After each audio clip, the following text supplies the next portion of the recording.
4-5 months back మనం ఒక కాన్ఫరెన్స్కి out of country వెళ్ళాం. ఆ రోజు రాత్రి లైట్గా ఫీవర్ వచ్చింది. పక్కనే ఒక హాస్పిటల్ ఉంది, వాకబుల్ డిస్టెన్స్ అన్నారు.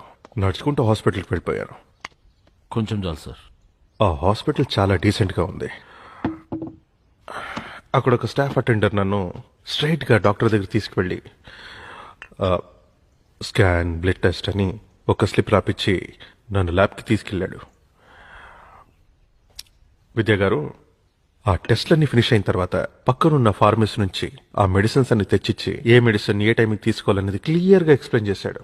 నేను అడిగా, ఈ టెస్ట్కి, మెడిసిన్స్కి, డాక్టర్ కన్సల్టేషన్కి ఫీ ఎంత అని.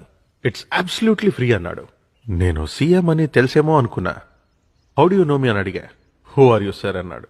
అసలు ఇది గవర్నమెంట్ హాస్పిటలా లేకపోతే కార్పొరేట్ హాస్పిటల్ అని అడిగాను. It's just a hospital sir అన్నాడు. అందరికీ ఇదే ట్రీట్మెంట్ అన్నాడు. సిక్కేసింది సార్ నాకు. 4 రోజులు నిద్ర పట్టలేదు. ఆ కంట్రీ మనకన్నా రిచ్ అని మీరు అనుకుంటున్నారేమో. హెల్త్ మినిస్టర్ గారు, దాని జీడిపి మన కంట్రీ జీడిపి కన్నా చాలా తక్కువ. అక్కడ ఉన్నది మనకి లేనిది ఏంటంటే నిబద్ధత. ఆ క్షణంలో నేను ఒక రెవల్యూషనరీ డిసిషన్ తీసుకున్నాను. మన స్టేట్లో ఉన్న ప్రజలందరికీ కార్పొరేట్ అని, గవర్నమెంట్ అని తేడా లేకుండా ఒకే రకమైన నాణ్యమైన ఉచిత వైద్యం. ఇది నా సంకల్పం. ఈ కార్పొరేట్ హాస్పిటల్స్ అన్నిటినీ అండర్టేక్ చేద్దాం. ఏమంటారు హోమ్ మినిస్టర్ గారు? సార్, సడన్ గా డిసిషన్ నాకు అర్థమైంది. ఆ గవర్నమెంట్ మీద విపరీతమైన ఆర్థిక భారం పడుతుందంటారు. అంతే కదా, ఓ పని చేద్దాం. మనం ఇచ్చే సంక్షేమ పథకాలన్నీ ఉన్నాయి కదా సిఎస్ గారు, అవన్నీ ఎత్తేద్దాం. కుటుంబరావు గారు, ప్రజలకి ఉచిత విద్య, ఉచిత వైద్యం ఈ రెండిస్తే చాలండి.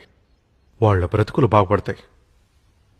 ఈ సంక్షేమ పథకాలన్నీ ఎత్తేసినందుకు రాబోయే ఎలక్షన్స్లో మనకు ఓటేరంటారా? ఓడిపోతామా? పోతే పోనివ్వండి, జనం బాగుంటారు కదా. అది చాలు. ఉచిత వైద్యం, ఇట్స్ మై డిసిషన్. ఈ బిల్ని మనం పాస్ చేస్తున్నాం అండ్ ఇట్స్ ఫైనల్.